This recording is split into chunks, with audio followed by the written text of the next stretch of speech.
Then you're going to go to the back wall where you'll get a gift from the Alumni Association.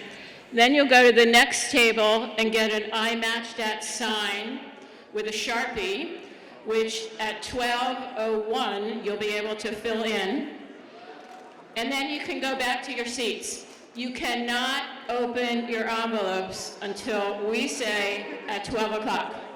And by the way, you can hold them up to the light for the next hour. It's not going to help. Okay, let's get started.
Well, shall we?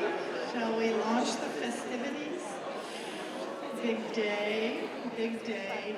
And I'm just going to say on behalf of all of your faculty that we're proud of every one of you. And we are really with you today. So, and it's so nice to have others here with you as well. So let's hope for a really fun celebratory next hour and a half or so.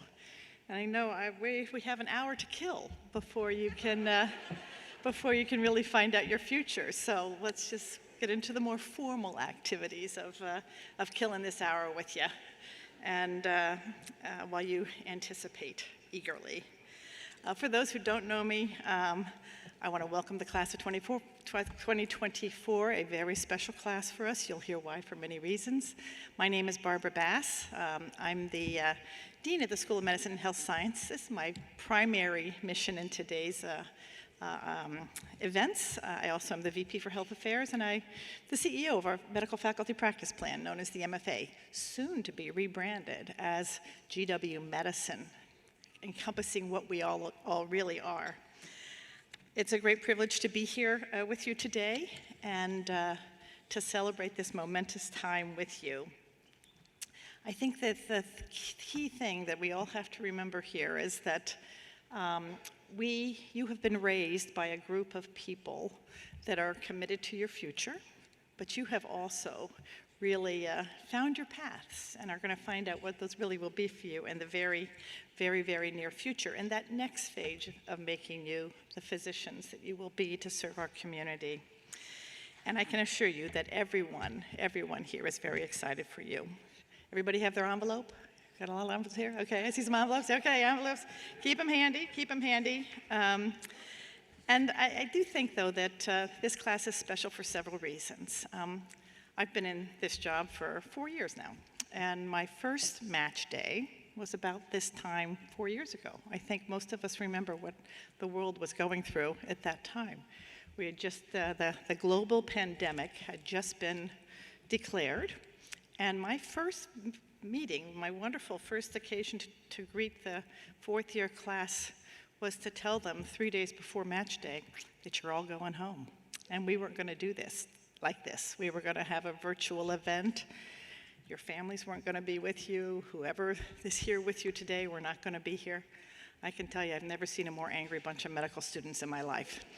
I didn't take it personally, but I got to tell you, it was, of course, we sent them off knowing they'd be back in just a couple of weeks. You know, let's wait for that bell curve to come on down. We'll see you back in 6 weeks, not to worry. We'll have a great graduation. We all know what happened next. So, and you all, of course, started your journey in that year. I mean, you really had an amazing start to your medical school experience. And what I think our group at large, your faculty, the staff you work with, the educators you work with, would say that you have been a remarkably resilient group that has learned so much during this time, that has demonstrated your commitment, your determination, your support for one another, in ways that I think probably created challenging circumstances, much more than we ordinarily ask of our MD students, knowing the road is always going to be tough, right? We're packing your brains with all kinds of wonderful, lifelong stuff, but usually you don't have to do it under such circumstances, so congratulations to you for having done that in that most rigorous period.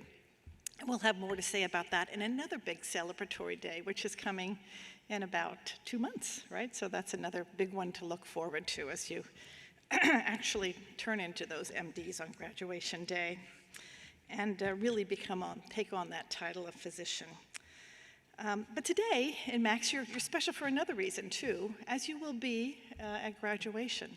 And that is, of course, that this is our bicentennial year at the George Washington University School of Medicine and Health Sciences. That was added 50 years ago, but the School of Medicine part is 200 years old. We were in that charter that James Monroe signed when he founded the university, the George Washington University, an act of Congress here in Washington, D.C. in 1821 was when that university was founded. But a core element of that charter was a commitment to medicine, to education, to training the next generation, to doing all of those things that you are doing here with us today. It took a couple of years to get it done. So it wasn't until 2024, right now, this bicentennial year, that the GW School of Medicine, the medical component, was launched. And so we are celebrating that bicentennial year today. So you are a special match group because of that significance as well. It's making us actually the 11th oldest medical school in the nation. We're kind of proud of that. It's kind of a cool thing. The oldest one in Washington, D.C., of course. And we've been training people like you, educating you, training you, developing you, making you into those compassionate, skilled professionals. We are a professional school that you're going to become.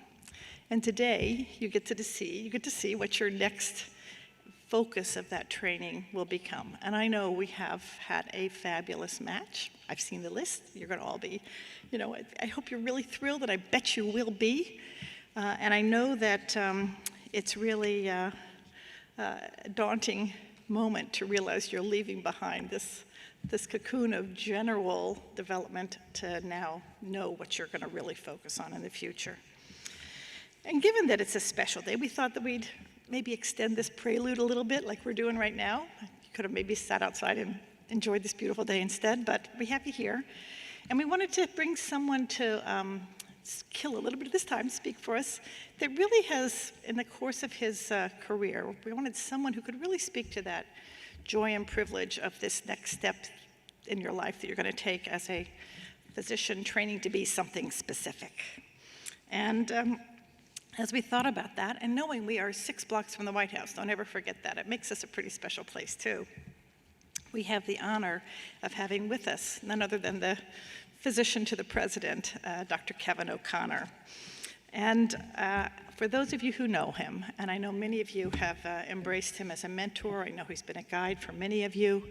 I personally have really enjoyed admiring his career and his insights and his wisdom, which he shares most readily. And as a fellow Army veteran surgeon myself, I feel like I have a special bond with him. But I think another bond that I have, and I hope you all will share with him, is the incredible joy that we have found in our careers as physicians, the joy of being someone who cares for others as a physician. Dr. O'Connor, here's the official part. Dr. O'Connor is the 16th physician to the President of the United States.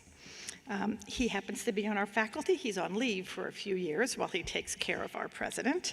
But in our department, he is in our school, he's the Associate Professor of Health, Human Function, and Rehabilitation Sciences with an appointment in the Department of Medicine as well. As the physician to the president, and I've been to visit his magnificent shop, Dr. O'Connor leads the White House Medical Unit, a team of approximately 60 healthcare professionals, all from all across the uniformed services.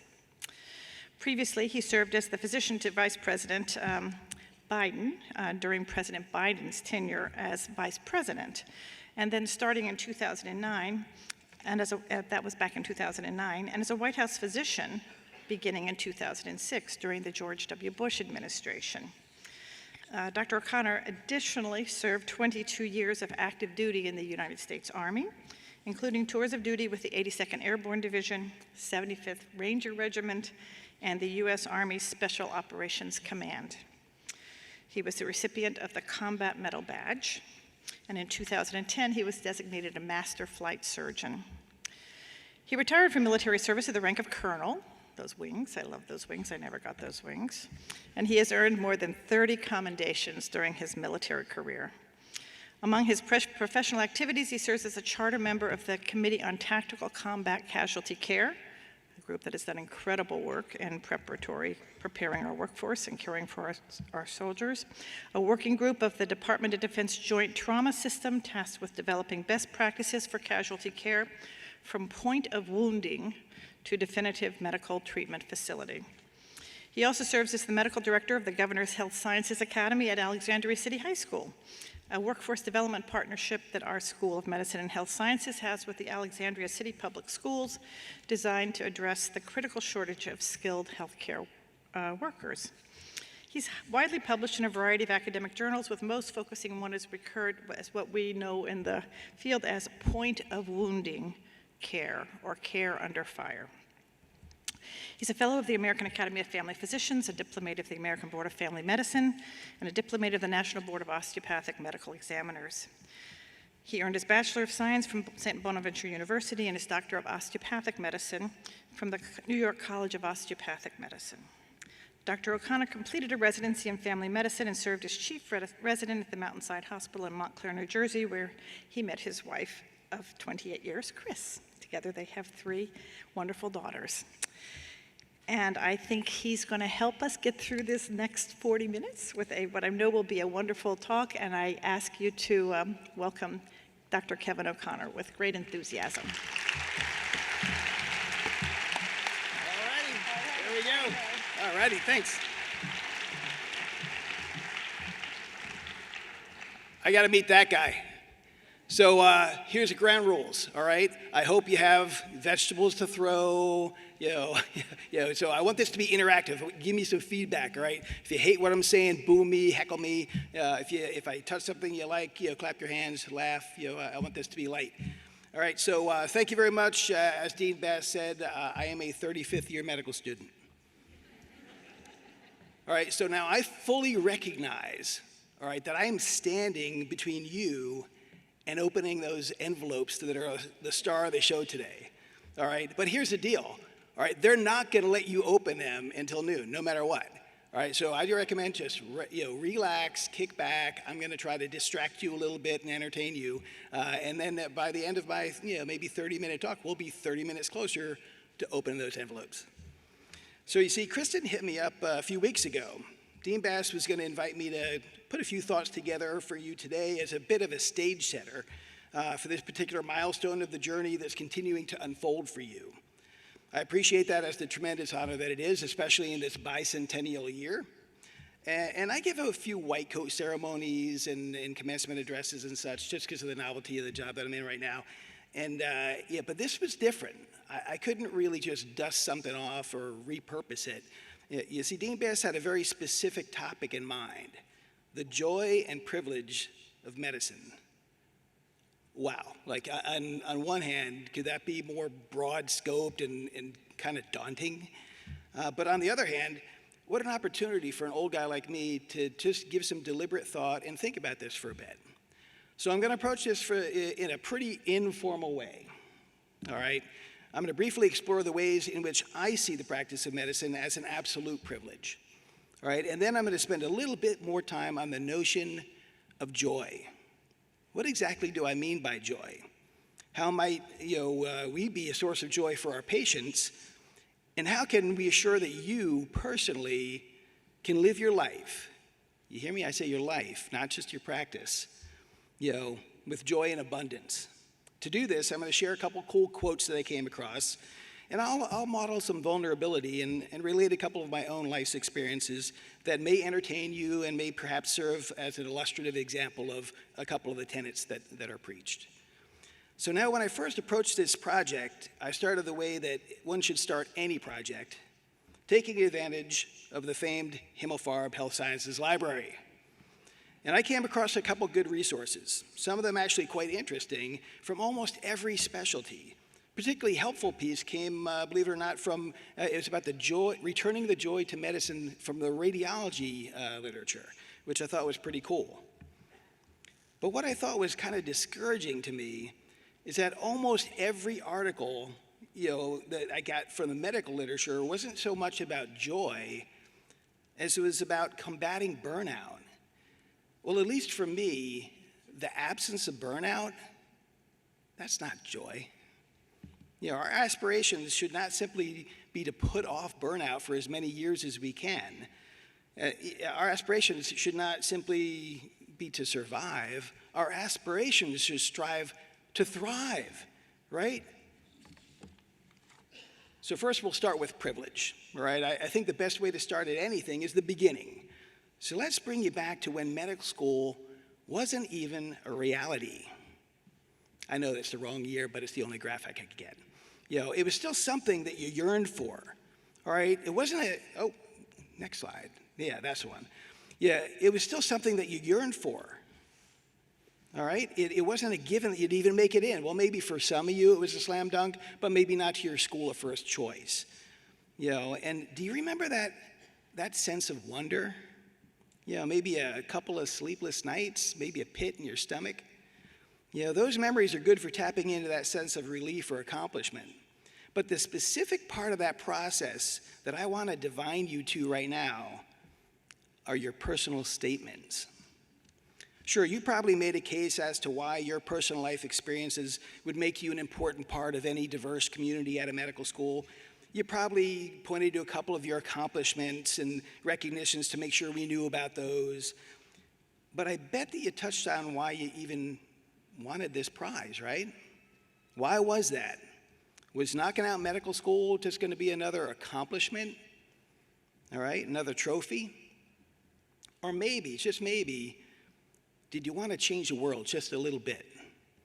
All right, I urge you to go back and reread your personal statements sometime between now and graduation and flag it in your computer to refer to on discouraging days. You weren't lying. Well, not entirely. Deep down, that was the authentic, unjaded you. All right? Before you even knew that you'd be granted the privilege of joining this elite club, the one that meets in the doctor's lounge. By the way, just to be specific to GW, for the 178 seats that you're in today, 14,700 people, folks just like you, applied for them. All right, but let's be more nuanced.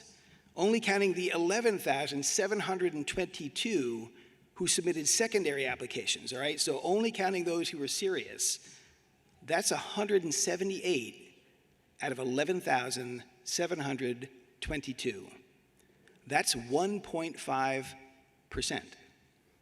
You feel privileged yet? All right, and we haven't even gotten to the real stuff, which is patient care. More on that. Okay, so now I'd like you to bring you to your white coat ceremony. All right, you remember that? Remember the time you donned that short white coat? You remember how unfamiliar it may have felt? Well, other than just celebrating with your classmates and maybe your family, the most important thing you did that day was, for the first time, to recite your oath, the Hippocratic Oath. Lots of good stuff in there, but for today, I'm going to ask you to reflect on just one line. May I always act to preserve the finest traditions of my calling, and may I long experience the joy of healing those who seek my help. Now, I bet you didn't know that there would be arithmetic in this talk, did you? Especially for me. But yes, my central formula in life is this. If you remember nothing else, just write this one into your heart. Remember this. Pain shared equals pain divided. Joy shared equals joy multiplied. All right, and those are, I don't know if you have math majors here, but those are naturally exponential functions. All right, the graphic representations are hyperbolic. A little math goes a long way. Remember this formula. Now, happiness and joy, they can be confused, right? They're not exactly the same thing. Don't get me wrong. Both are wonderful, and please give me more of both, all right? But we really do have to make that distinction. All right, David Brooks, a very respected New York Times writer and columnist, back in 2019, he wrote, and I thought he was spot on, happiness involves a victory for self. Joy involves a transcendence of self. Happiness comes from accomplishments. True joy is the present that life gives you as you give away your gifts. So for you all, perhaps happiness lies in the qualifications you've achieved by making it this far. And it works, all right? We're all going to be pretty happy on commencement, right? But that means that something wonderful is just in the queue, right? It's getting ready to happen. That true joy lies ahead for you all. And that should rightly be overwhelmingly exhilarating to realize. So for this assignment, I sat down one evening, I tried to think of one of the first moments when I consciously recognized that I was participating in and experiencing, as a doctor, both the joy and the privilege of medicine. Well, for me, it was during my chief resident year, the Williams family. It's a HIPAA-protected name. It's not really Williams. Yeah, you see, these really kind folks, they'll always hold a really special place in my heart because they were among a couple of families who were really my first real family medicine families during residency, probably them and the Lombardos. Well, you see, the Williams family, it was a really neat opportunity for a resident because over the 3 years that they were my family, I got to take care of 4 generations.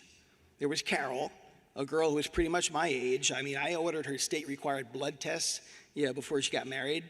And then there was her mom, and then there was grandma. And that was already really cool. And then one day, Carol came in with a bit of nausea. So I smiled just a little bit as I dipped her urine. And yep, baby Williams was on his way. So my girlfriend, Chris, and Carol, they knew one another. And Carol actually helped me plan my proposal during her delivery. But that's a whole different story. Oh, how much fun it was for her whole family. Almost every prenatal visit, both mom and grandma would join her. Her husband was really cool too, and in every couple of visits, grandma would mention something about Chris and I visiting Innisfree. We had an open invitation, she would insist. You see, Innisfree was the name of her cabin up in Maine, and the title of a famous Irish poem by Yeats. I always very politely feigned interest but declined, citing busy or some other nonsense. But Grandma was nobody who would be brushed off that easily. So one day, there was no open invitation. Nope, we conducted the well baby visit, and Grandma then simply placed this spoon, bent into a complete ring, with a key attached to it in my hand. I remember it like it was yesterday, a bent-up spoon. And with that, she had a loose-leaf piece of paper with a hand-sketched strip map, of the dirt roads that which would be taken after you turned right off the highway. A bit bewildered, I looked at Carol. "You better take it," is all she said with a grin. And so for the following week, Chris and I, we took a couple days off, and we made an extended weekend. All right, off we were to Maine. We checked out Cadillac Mountain, that right turn off the highway. Well, it was well into dusk. In fact, it was getting pretty dark. Well, we ventured several miles into these dirt roads, which were very definitely becoming narrower and narrower with each turn. And by the end, the branches of the trees were very unmistakably scratching the finish of my 1988 Ford Explorer, and that was just fine. Well, Chris and I were experiencing what I could describe fairly as nervous excitement. But I think it's safe to say this, if a lumberjack were to pull start a chainsaw about that time, that emotion may have tilted over a little bit, like pinball machine. Anyway, we scraped along until quite suddenly we rolled into the opening in the trees, and my high beams casted a majestic shadow upon the tapestry of the woods, the shadow of a simple but relatively sizable wooden A-frame. Yes, Innisfree.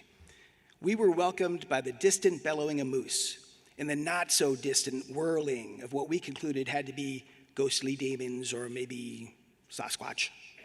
After a few minutes, we figured out that they were loons, only because we'd both seen this old movie on Golden Pond, an extremely outdated reference. If you know, you know. In any case, we didn't waste a lot of time trying out the key at the end of that bent-up spoon. So in short order, we were inside the cabin.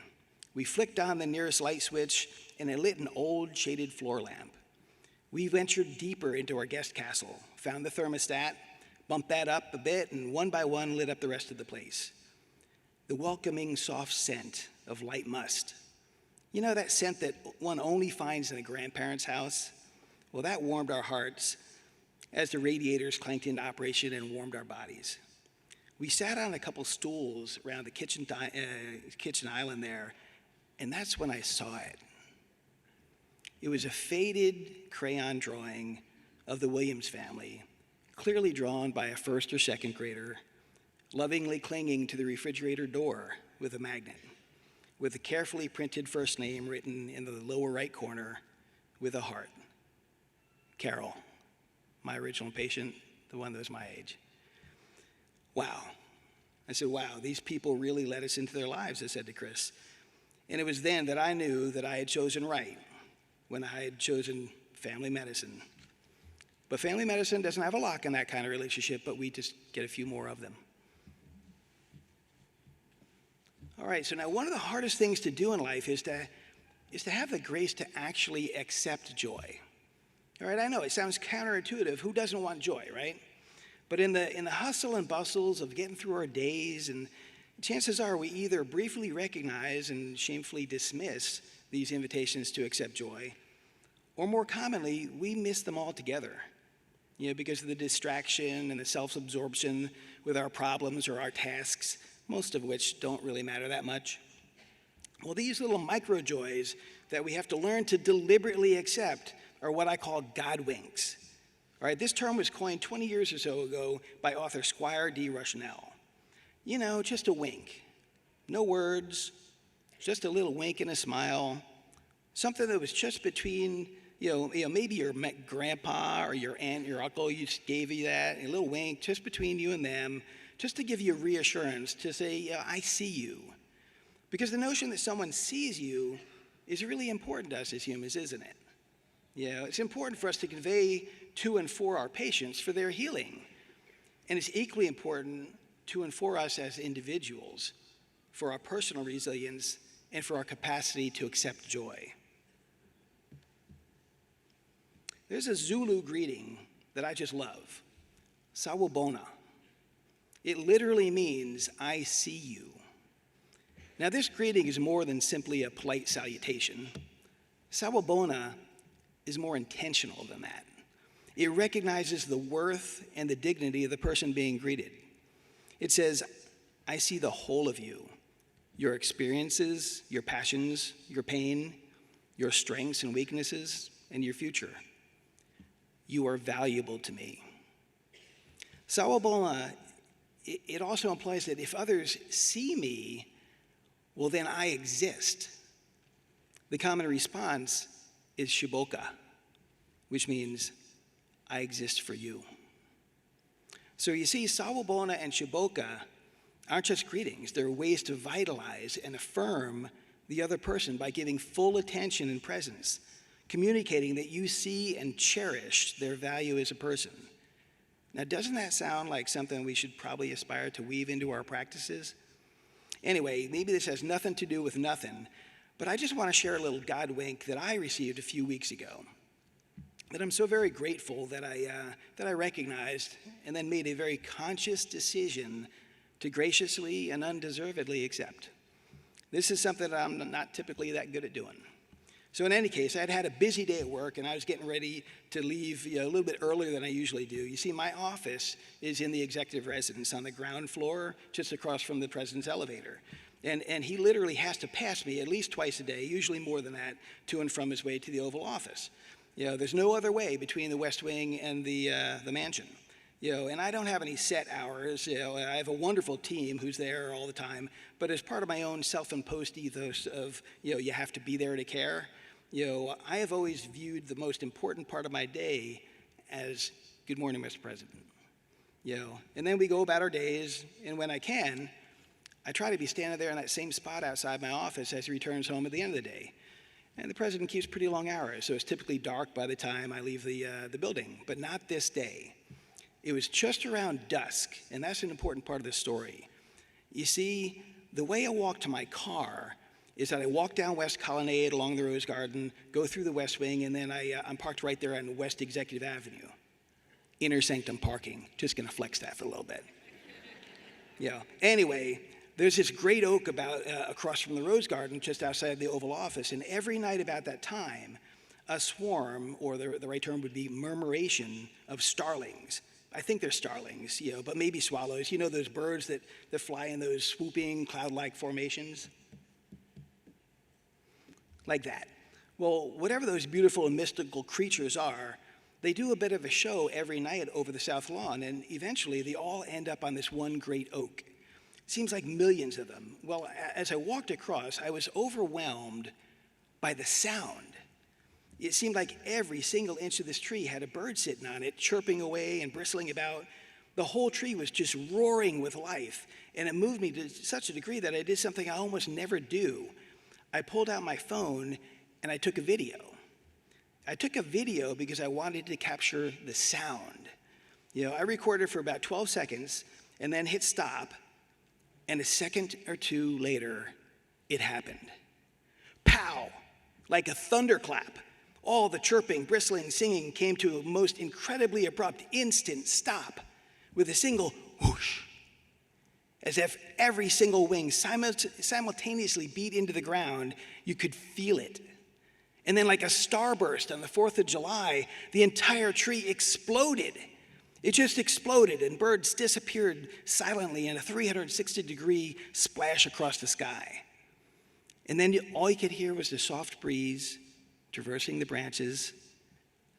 I gasped. I had never seen anything like this in my life. And then my first emotion, staring at the phone that I still had raised with that solid red button right under my thumb, having just hit stop. I missed it. I couldn't believe that I had missed it. And then my second reaction was to look around. Is there a Secret Service agent, another walker by, anyone? I just wanted to ask anybody, did you see that? And then I caught myself. And I deliberately executed the grace that I often preach. I hadn't missed anything, right? I didn't record it, but I most certainly did not miss it. I experienced it in real time, and no one else was there. That was just for me. I had to now either choose to be angry about what I initially perceived that I had missed, or simply be present and accept that incredible experience as a gift with grace. That was a God wink, and I'm so eternally thankful that I didn't miss anything. It was a sawubona. I see you. And perhaps it was also a question. Do you see me? Try to see him. Shiboka, I exist for you. In a clinical practice, no matter which specialty you're called to, whether it's with patients or colleagues or support staff, you're going to have infinite opportunities to make choices, to accept grace, even to extend it. Simply by the nature of what we do, it's going to be hard to get through a day without helping a good number of people, really impacting their lives in meaningful ways. But don't let that get routine, all right? Don't forget the power that you have to just choose to greet random people with a smile. Don't be blind to God winks, all right? And don't miss opportunities to perhaps deliver one to someone else. We all try to be generous with our time.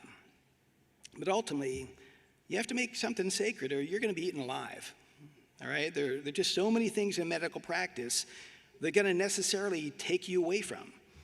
Some specialties have more fixed hours than others, but say you start traveling, be that longer term like locum tenens, or just quick hits like regional academic contributions, governance bodies, anything like that. Or those specialties that just have to be covered 24/7. Hospitals don't close on holidays or weekends. Somebody has to work Christmas and Thanksgiving, Super Bowl Sunday, New Year's Eve, all that, just like cops and firefighters and other public servants. There's no time out. And most certainly, those of you who are entering the military, you will be voluntarily giving up almost all autonomy.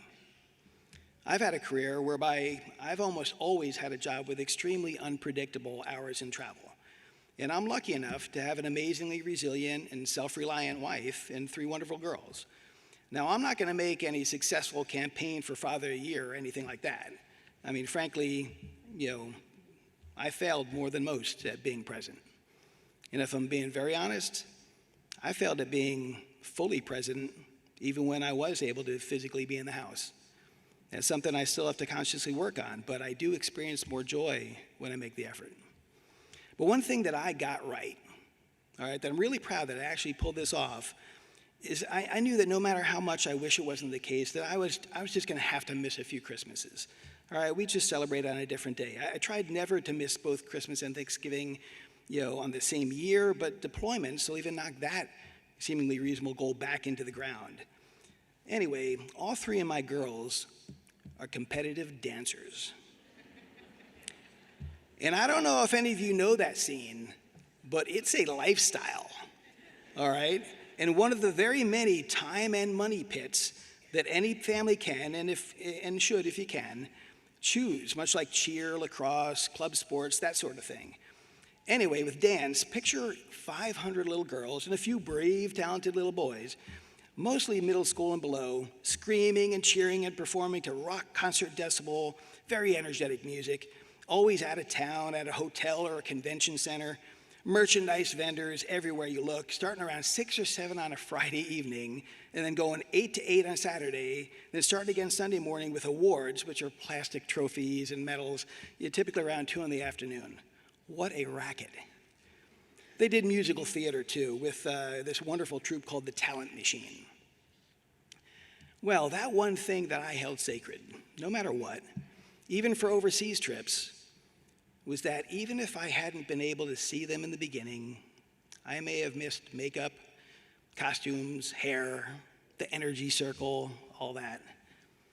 They knew that if they were out on stage, somewhere out in that audience, through the Klieg lights, Dad was out there, beaming with pride, usually with tears in his eyes, watching the most beautiful creations he could ever imagine gracefully floating through the air, turning as if they were on ice, explosively kicking their legs over their head or dramatically punctuating the end of a high energy dance with a stomp. And then I'd go crazy, letting out my signature woohoo at the natural fade at the end of any applause, hoping that it would reach their ears through the cacophony, and hoping even now that woohoo landed somewhere in their hearts and stays with them forever, everywhere they go. All 3 girls are grown up now. They're thriving, talented young women. I don't get to see them on stage anymore. Sure, I get to see them kicking butt out there in their life, and I can't even imagine what amazing gifts lie ahead for us as we enter a new phase of existence. Nevertheless, I don't get to see them perform like I did all those years. That's done. But I did every single time that I could, and it brought me so much joy. I simply can't imagine what I would have missed if I hadn't chosen that one thing to be sacred. So to be a good physician, you have to use all your senses, right? Common sense, the sense of humor, see your patients, hear your patients, and don't forget the power of touch. All right, there's an inherently clerical value to the laying on of hands and to the administering the remedy of human touch. And I'm not merely talking about your physical exam skills. Now, I realize that not every person is equally comfortable with touch. All right, it's an intimate sense. We're not all the same, cultural factors, personality traits, all that stuff. But you've got to get comfortable with it. All right, otherwise you may miss effectively connecting with certain patients. And this is absolutely a skill which can and should be taught, and it can be learned. That brings me to a very specific memory from my first year of med school. I was standing there, we were all standing there, first year students in our very first osteopathic manipulative medicine class. Yeah, it was our first class, and so Doctors Eileen D. Giovanni and Stan Shiwitz, they were legends. Anyway, they're teaching this class, and you feel very kind of like vulnerable, okay? Men are dressed down to just their shorts, bare-chested, and women are dressed down to shorts and like a halter top or something like that. So everyone feels kind of vulnerable and exposed. This is 30 years ago, yeah. So they paired us up, and they had us all face one wall. So the examiner person is behind the patient person. Okay, now palpate this person's back, right over the trapezius. Now take your palms and put them squarely over the shoulder blades. Now lean in and flatten your palms against the skin. Feel the temperature. Feel the tissue texture. And they paused. And then Dr. Shiwitz said it best. Okay, you're touching another human being. Get over it. I'll never forget that moment. I'll never forget it. So regardless of your specialty, we almost all examine patients. We all teach and learn from patients. We can certainly all comfort patients. And I'll do you one better. It is absolutely fitting and important to exchange appropriate physical affection for your patients if sound judgment tells you that that is what your patient needs in order for you to be most effective in helping them. You'll need to be the one who tells a mother she's got breast cancer, the one who tells a son his dad didn't make it, the one who has to answer the questions and the fear and the anxiety that every patient of need has. And a lot of times it's going to be good news, all right? Yeah, it's a boy, it's a girl. Or look, as I used to say, it's a baby, because they can usually figure it out on their own right there. Yeah. But how about this? There's no signs left to any tumor.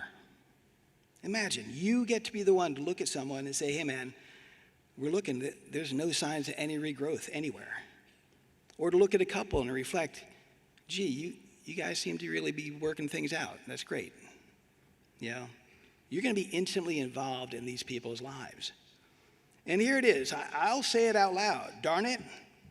If someone needs a hug, hug them. All right? The practice of medicine is necessarily an individual, interpersonal, human relationship. And these individual, interpersonal, human relationships bring joy to both parties. They facilitate the math. And even as technology changes the face of medicine, mostly for good, if I can champion one behavior that protects this proud profession from losing a defining attribute, as we gain other, very valuable attributes, I will be squarely in the corner of touch. All right, so now here's a famous old Kevin O'Connor quote. If you allow yourselves to become friends with your patients, then eventually you're only taking care of your friends, and that's not work, right? That's visiting with, catching up with, and helping out your friends. Isn't that the description of a day that you'd be much more likely to look forward to?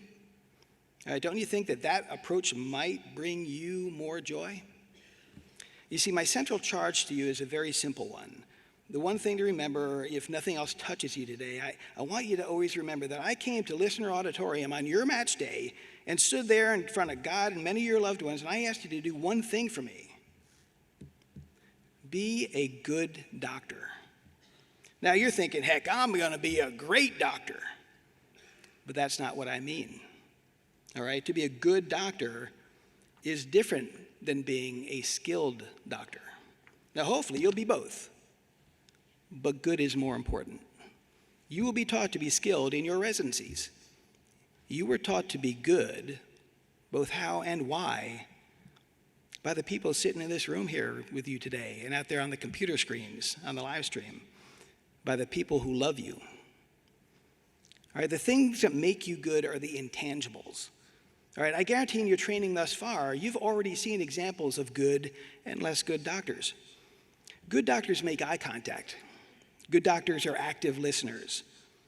Good doctors truly empathize with and take on small portions of their patients' sufferings. Not enough to be incapacitated, but enough to be affected. Good doctors never seem rushed, even if they are. Now, not many people are going to tell you this, but I will.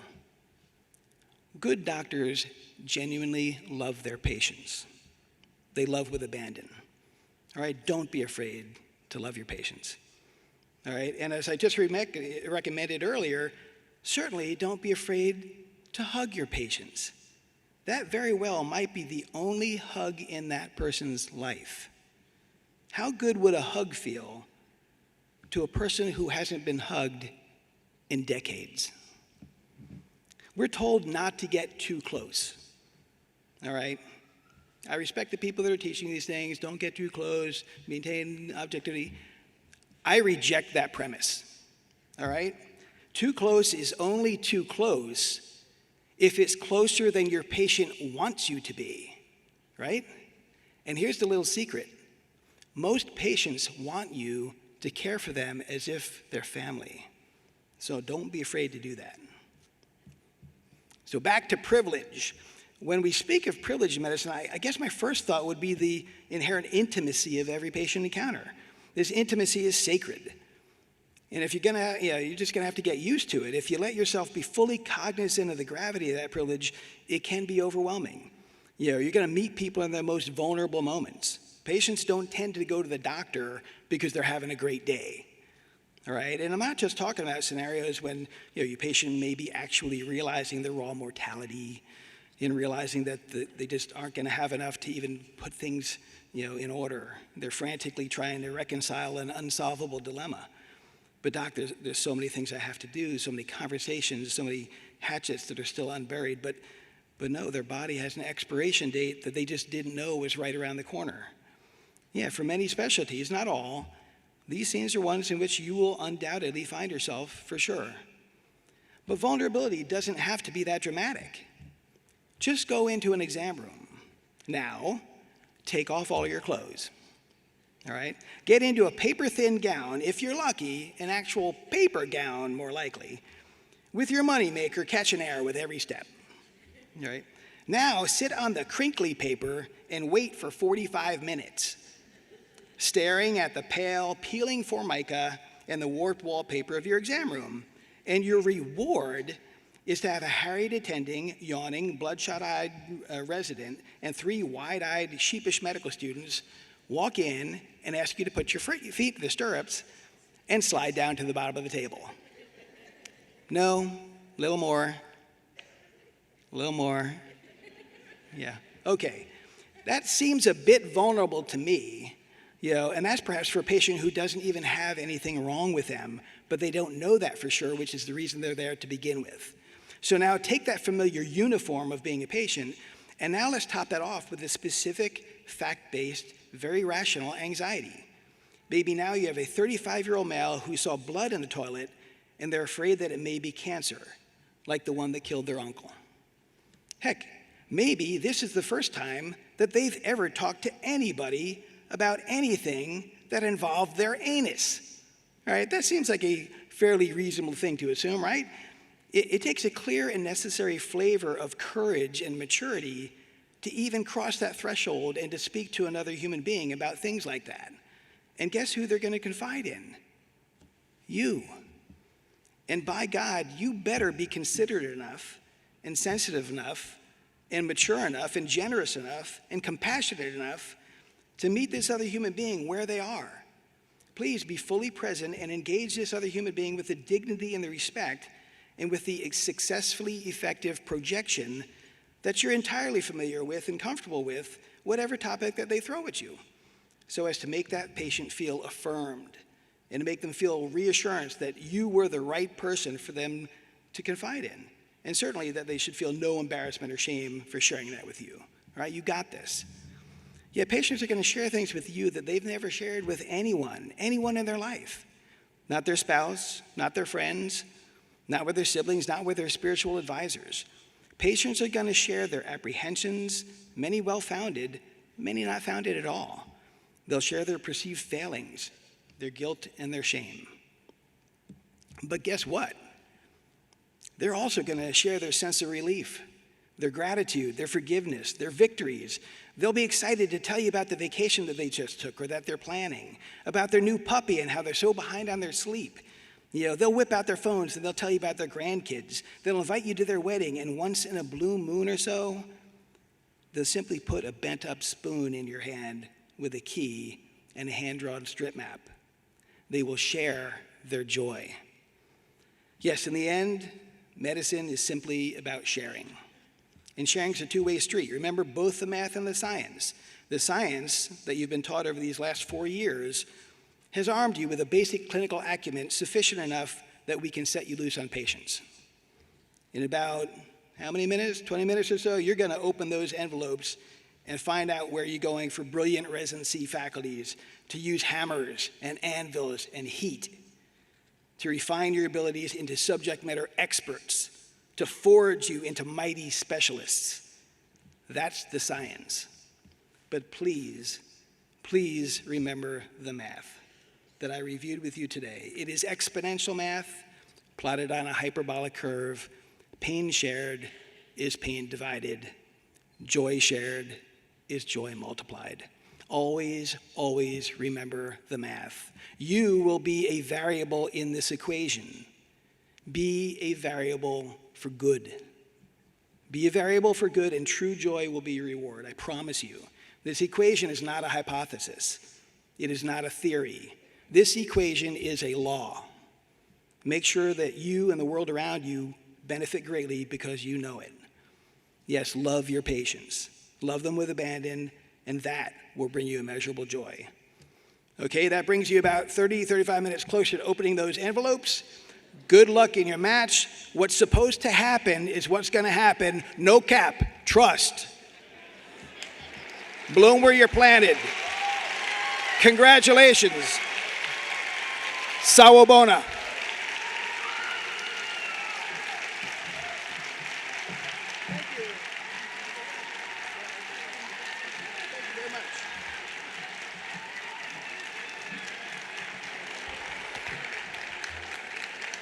Shiboku. Is that what I'm supposed to say? Shiboku. Thank you, Dr. O'Connor. Shiboku. Beautiful. And at this point, we had our plant there for a minute, but it is true. You're going to all learn something pretty soon. It's really exciting. And you are going to all land in the right place. And for many of you, it may not be the very first one you wanted, but it's going to be the right one. But at this point, I get to turn this over, after thanking Dr. O'Connor for those wonderful comments, to our decanal staff, who I hope will have some riotous preparations for us as we approach the witching hour. Thank you.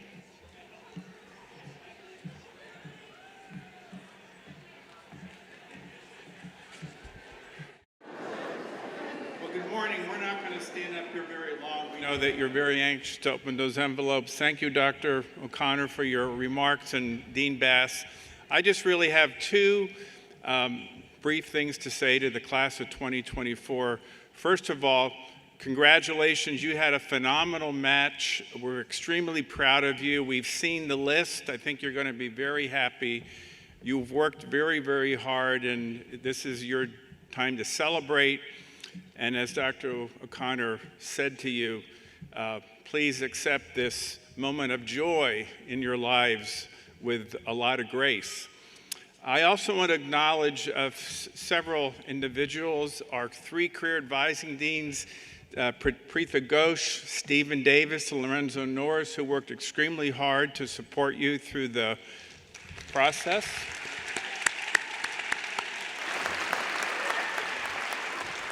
I will tell you, I've been doing this job for many years. I can't think of three more deserving individuals, great student affairs deans to have. I also want to acknowledge Dean Goldberg, whose cell phone is on 24/7 to support all of our students at any time. I also want to thank our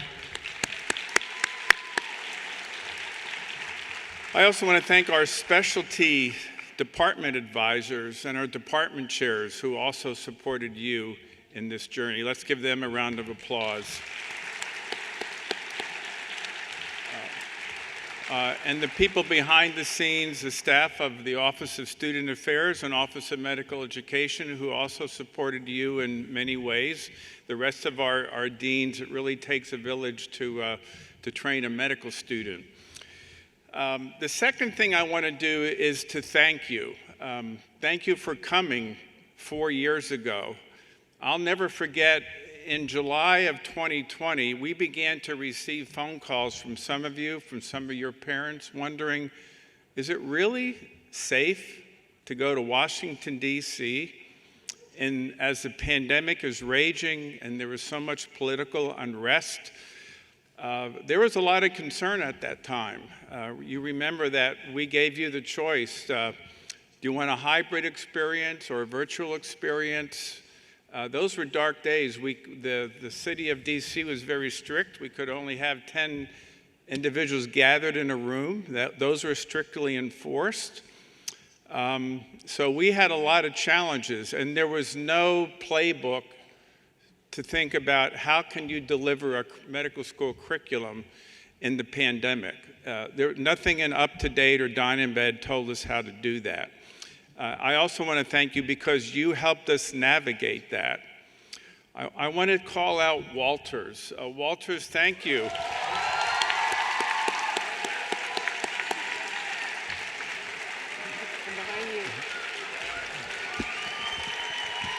Where is Walters? Walters, can you stand up? There you are, okay. So, you know, there's a book series called Where's Waldo? We never had to worry, where's Walter? He was always there. He was there on Zoom. I'd get calls from Dean Goldberg. Hey, Walters wants a Zoom call. I would say, well, now what? And she said, well, it's something pretty simple. Or I say, well, what is it? She said, I don't know. He won't tell me.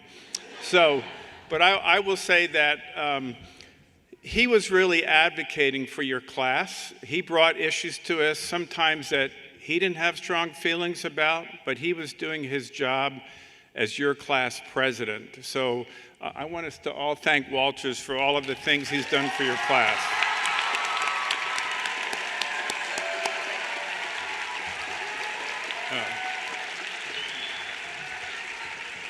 And I also want to thank all the members of your class. You really helped the medical school in amazing ways. You helped us do a couple things. You helped us realize that we needed to do a better job communicating with you. And we put things into place because of your strong voice that we needed to do things a little differently.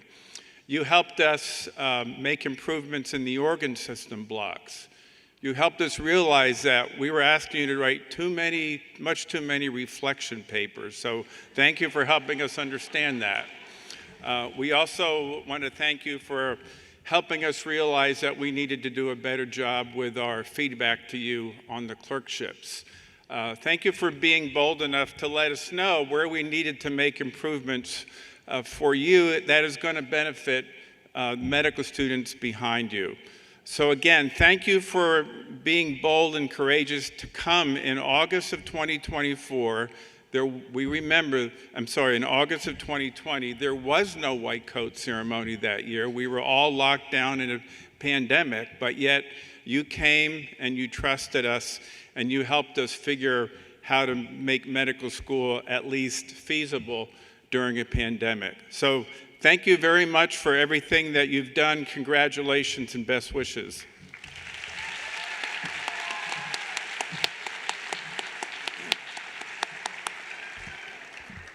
All right, class of 2024, let's hear it. Let's hear it. Let's hear it. Let's hear it. Let's hear it. Let's hear it. All right, they got me on a time limit. They got me on a time limit now. So we got students here. We got so many people, these future physicians, but I know we got parents in the audience, right? Or we got some parents, some loved ones, some girlfriends, some boyfriends, some brothers, some sisters. All right, let's give it up for them because they made a sacrifice. Y'all up in the office crying with tears and everything. I wanted to go to this, I wanted to go to that. And your parents and your family said, keep going past COVID, keep going past all of that.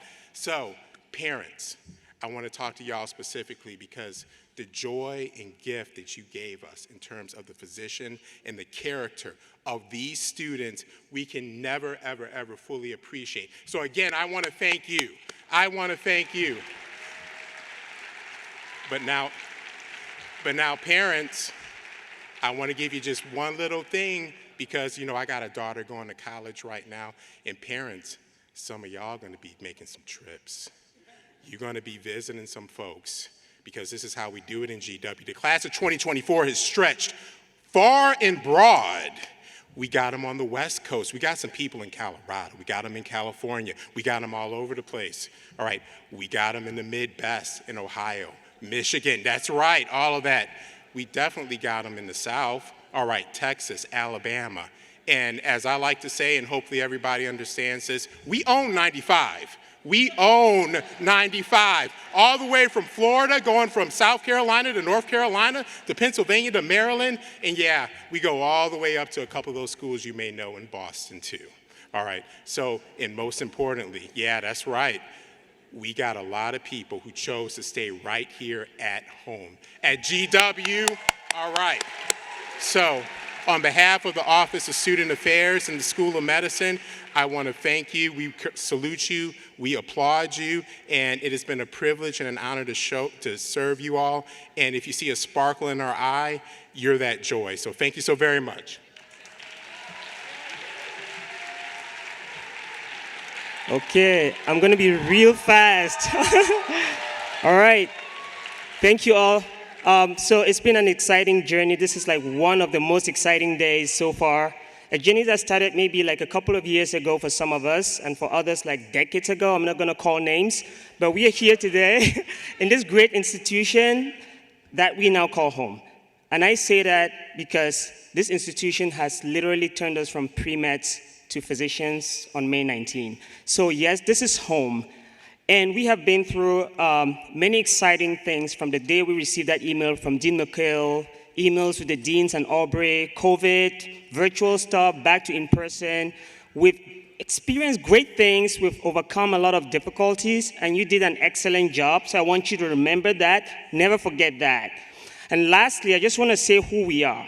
I went on our online post the other day and just took the last post, just to see where we're at. And our Facebook post was someone posting for their little sip, promoting their research.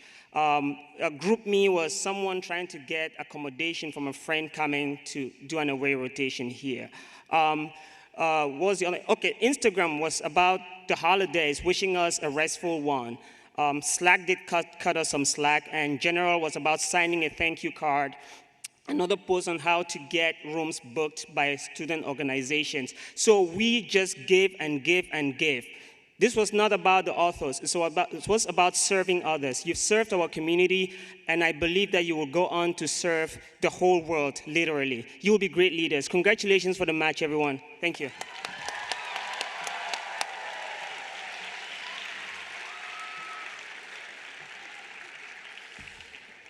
Okay, we're almost there.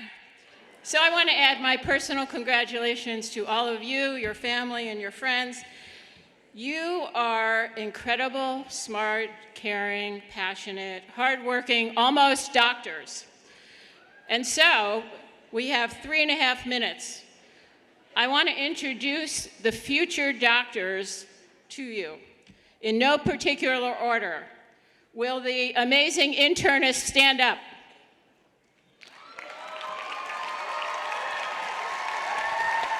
Okay. Will the kind radiologists stand up? Will the super OBGYNs stand up? Will the fantastic general surgeons stand up? Will the great anesthesiologists stand up? Will the thoughtful psychiatrists stand up? Will the marvelous family medicine doctors stand up? Will the astonishing ophthalmologists stand up? Will the wonderful PM&R docs stand up? Will the remarkable EMED docs stand up? Will the terrific ENT stand up? Will the incredible orthopedic surgeons stand up?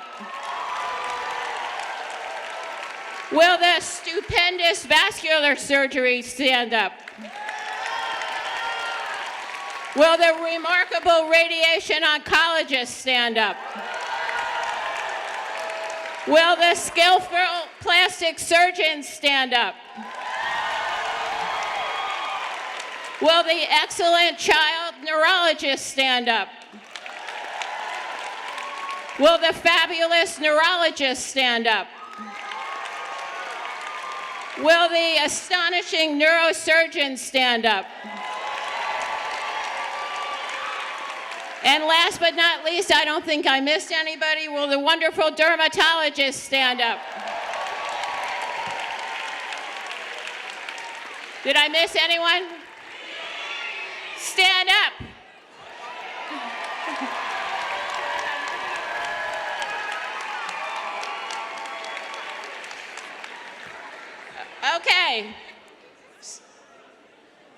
Okay. So we are at, we're going to count down. You ready? Is there anyone who didn't get their envelope? Laquita, who we need to thank, who did a great job putting this together, is down here if you didn't get your envelope. And last quick thing. The reception is across the street in the university, 3rd floor next door. 9, 8, 7, 6, 5, 4, 3, 2, 1. Open your envelopes.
Congratulations on your match. Weren't you matched?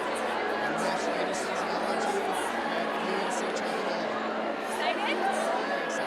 Congratulations.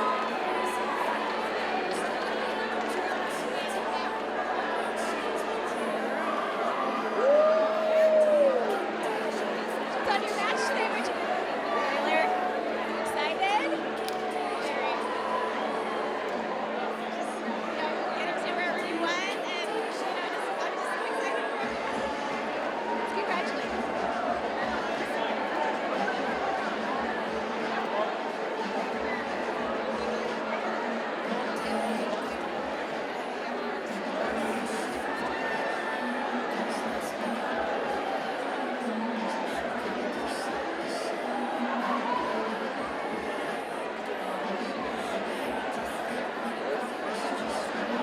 Congratulations on your match. Weren't you matched? I'm heading to University of Pittsburgh to do a combined pediatrics anesthesiology residency. Congratulations. You're most excited about it. Oh gosh, the same as my best friend. Congratulations.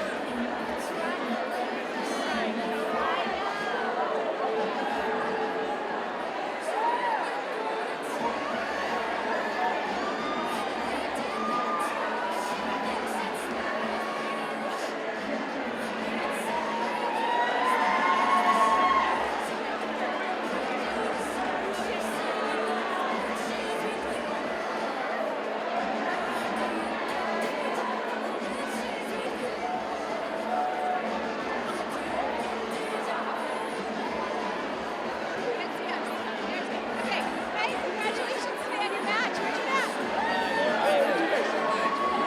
Are you excited? That's incredible. That's incredible. Congrats.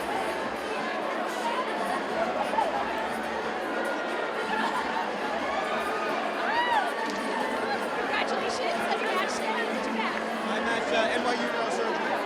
Awesome. What are you most excited about? I'm really excited about finally getting started.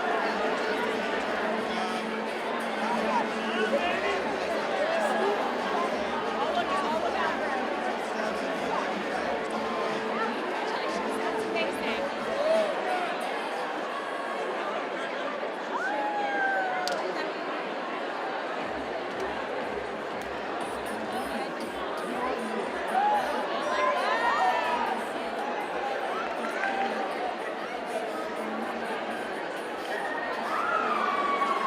Match? Where'd you match? Match at USF Tampa. Awesome. What are you most excited about? Moving to Tampa. I love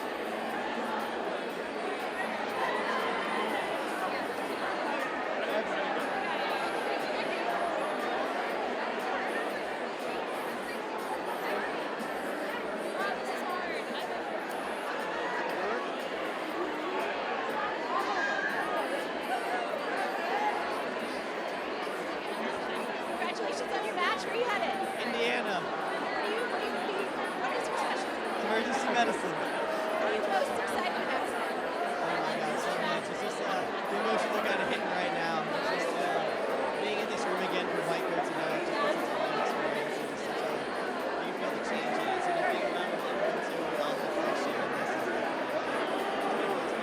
Congratulations. Best of luck to you.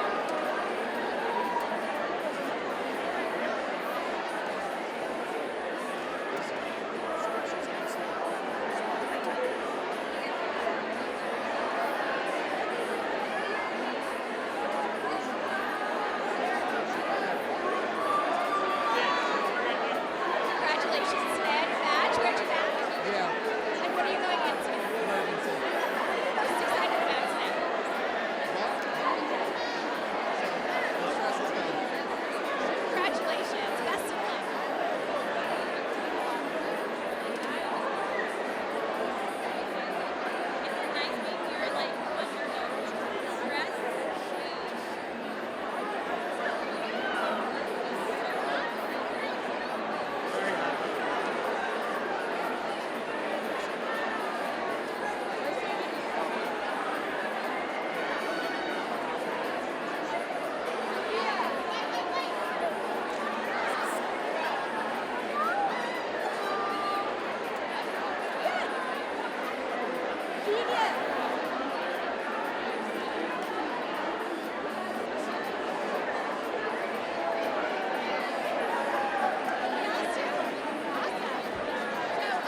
Congratulations on your match. Where'd you match? Children's National in DC. And so you're going to be a pediatrician. What are you most excited about? I guess just continuing to learn and yeah, I'm excited I'm going to be here this season. Congratulations and best of luck.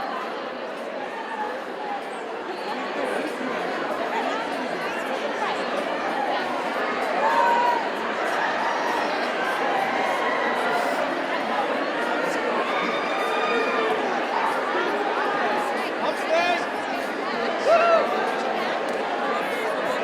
I'm out to upstairs. We're happy. We're very happy. Number one.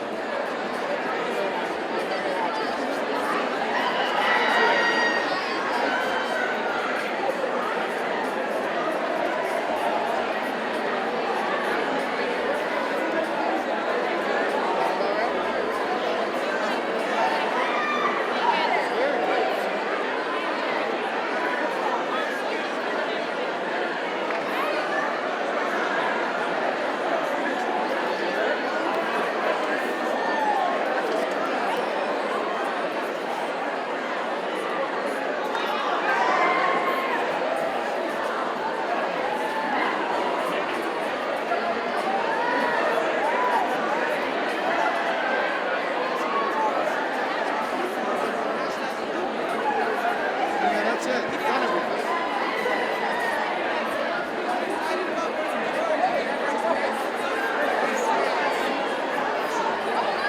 That's it. We did it all.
Congratulations. Congratulations to both of you today.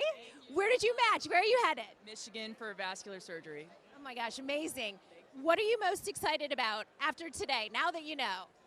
Now that I know, I'm just excited to get started. I'm a non-traditional applicant. I've been in the military for 4 years on active duty, and I'm really ready to go back and get to work.